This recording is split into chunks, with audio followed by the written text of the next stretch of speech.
कहते हैं ये कहानी आज से 100 साल पुरानी है। जब पहाड़ों के गांव में रात इतनी गहरी होती थी कि दिया जलाने पर भी साया नहीं दिखता था। गांव का नाम था बनौली और वहीं रहता था एक सीधा साधा किसान अभय। एक रात अभय नदी किनारे बैठा था। तभी उसे किसी की रोने की आवाज़ सुनाई दी। उसने देखा सफ़ेद साड़ी में भीगी हुई लड़की धीरे धीरे उसकी ओर आ रही थी। उसकी आंखों में डर था।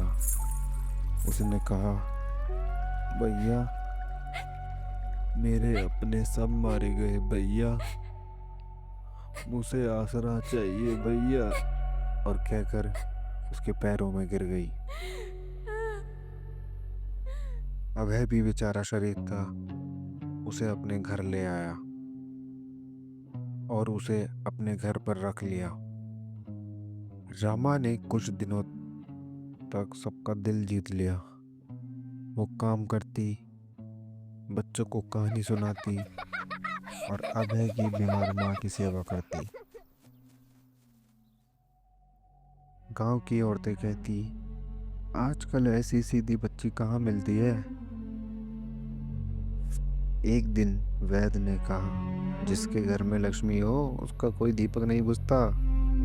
उसी रात अभय ने रमा से कहा, अगर तू चाहे तो इस घर की बहू बन जा। रमा मुस्कुराई, अगर तुम्हें यकीन है मुझ पर तो मैं कभी तुम्हारा साथ नहीं छोड़ूंगी। तभी रमा की और अभय की शादी हो गई।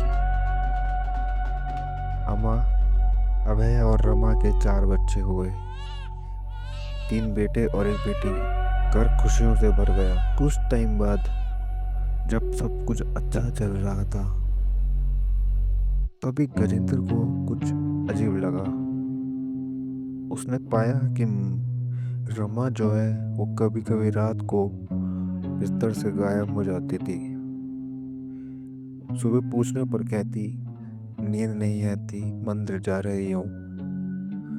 लेकिन जंगल की दिशा से अजीब सी आवाजें आती थी, जैसे कोई कर रहा हो। गजेंद्र का सबसे छोटा बेटा गोपाल कुछ हफ्तों से बीमार था। ना वो खाता, ना वो बोलता, बस रात को कांपता रहता। वैद्य ने कहा, इस बच्चे का जीवन शक्ति कोई खींच रहा है। और अभय ने देखा, हर बार गोपाल बीमार पड़ता और रमा और भी जवान लगने लगती। रात को अभय की नींद खुली। उसने देखा रमा गोपाल के सिर पर झुकी है। पहले लगा वो दुआ कर रही है, पर फिर बच्चे का चेहरा नीला पड़ने लगा और रमा की आंखों में लाल चमक उठी। उसकी त्वचा दमक रही थी और वो उसके गले से खांस रही थी और सारी सांस खींच रही थी। सुबह गोपाल पड़ा था, चेहरा झुर्रियों से भरा हुआ, जैसे कोई बूढ़ा आदमी मर गया हो। अभय चिल्लाया, रमा। वो बाहर आई और बोली, भगवान की मर्जी थी।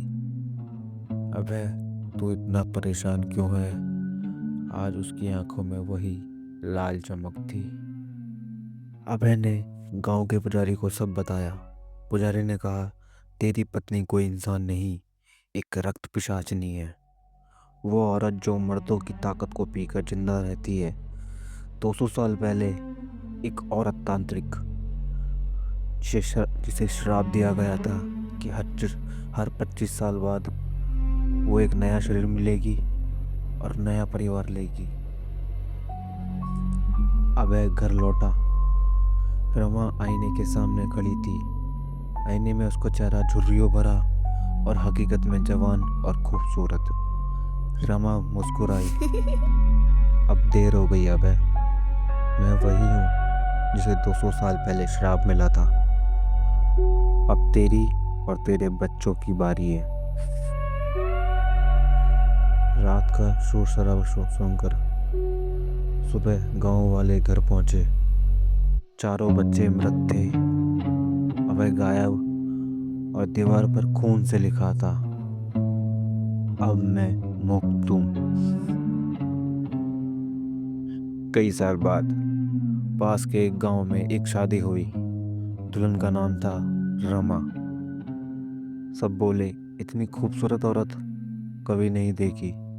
कैमरे में दुल्हन का चेहरा जूम होता, उसकी आंखों में वही लाल चमक और वही हंसी, और समय वही 25 साल बाद। तो ये थी मेरी दूसरी हॉरर स्टोरी। अब अगर आप जानना चाहते हैं कि अगली स्टोरी में क्या होगा, तो सब्सक्राइब करें हमारे चैनल को और नोटिफिकेशन बेल को ऑन करें, ताकि आप अपना अगला डरावना किस्सा मिस ना करें। धन्यवाद।